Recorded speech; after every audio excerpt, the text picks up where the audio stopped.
This is my presentation on the effects of results on Football Manager's strategy selection. Outcome bias is a pervasive phenomenon in decision making, which refers to the tendency to evaluate the quality of a decision based solely on its outcome rather than on the process that led there.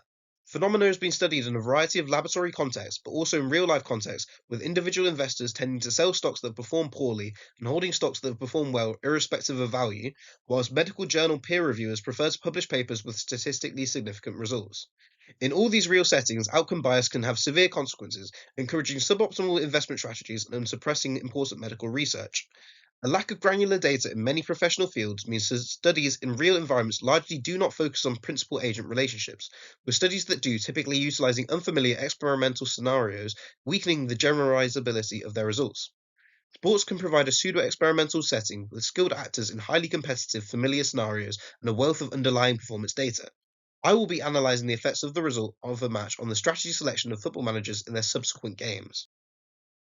Football is a high variable, low scoring sport where luck plays a significant role in games, with points gained in the last 10 games only having an R squared of 0.2966 in my sample when regressing against the number of points earned in the next 10 games. The recent influx of data into the sport generated shot and non-shot based expected goals or XG metrics, which measure the average number of goals a team would expect to score based on the scenarios of shots attempted and where teams possess the ball respectively. A combination of such metrics as an R squared of 0.4240 when regressed against points gained in the next 10 games, leading me to assume that these metrics provide a relatively accurate and objective assessment of a team's performance, similar to the one a manager should make when assessing whether they chose the right strategy. Managers are ultimately judged on their abilities to generate results and points. So, economic theory suggests that a rational football manager will incorporate all relevant signals to choose the optimal ex ante strategy. The previously reported results suggest a manager should update their posterior belief in a strategy with a greater weighting on the performance, with significant deviations altering the selection in the next game. For example, a performance below expectations should make the manager less confident, leading to a strategy change. But as managers are judged on results, they are susceptible to an outcome bias, likely overweighting the final result in their strategy adjustment process and possibly ignoring the ex ante expectations in losses, resulting in over adjustment in losses and under adjustment in victory, with prospect theory suggesting a larger maladjustment in losses. On the right hand side is a simplified mathematical form of this updating process from a paper by Lefgren et al., which looked at NFL data. This illustrates the effects of a result bias on a manager's adjustment process. This model implies two key deviations from standard theory. Firstly, while coaches should make more adjustments in underperformances, biased coaches will also make significantly more strategy adjustments in losses than wins, even when comparing similar performances. Secondly, expected performances should have no effect on strategy adjustments. However, a biased manager may adjust even in expected losses. Additionally, home games may carry more emotional weight as the manager is exposed to his fans, increasing the salience of the results and further biasing their decision making. COVID also provides a pseudo experimental reduced noise scenario, as games were played without fans, presumably reducing outcome bias.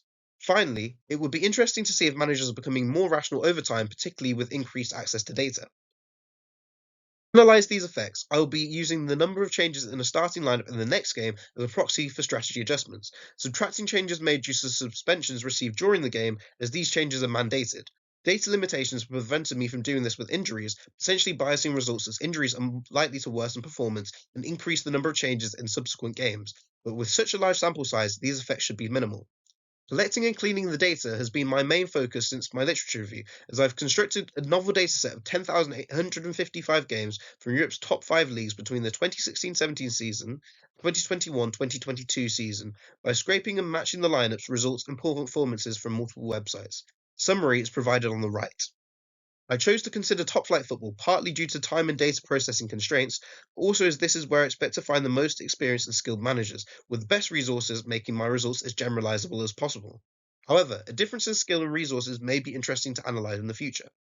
A key part of the model requires managers to compute and compare the raw results to their ex ante expectations.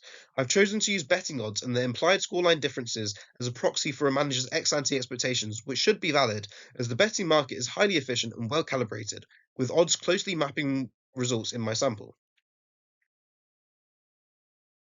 I aim to use a regression like the one on screen, using one version with the raw results and performance metrics, and another where I've differenced the predicted scoreline from the raw data to give results with respect to a reference point. I have run a few preliminary regressions, finding a large and significant coefficient on results and performances in all scenarios, a significant but small coefficient on a dummy variable for home games, greater average number of changes in expected losses when compared to expected victories.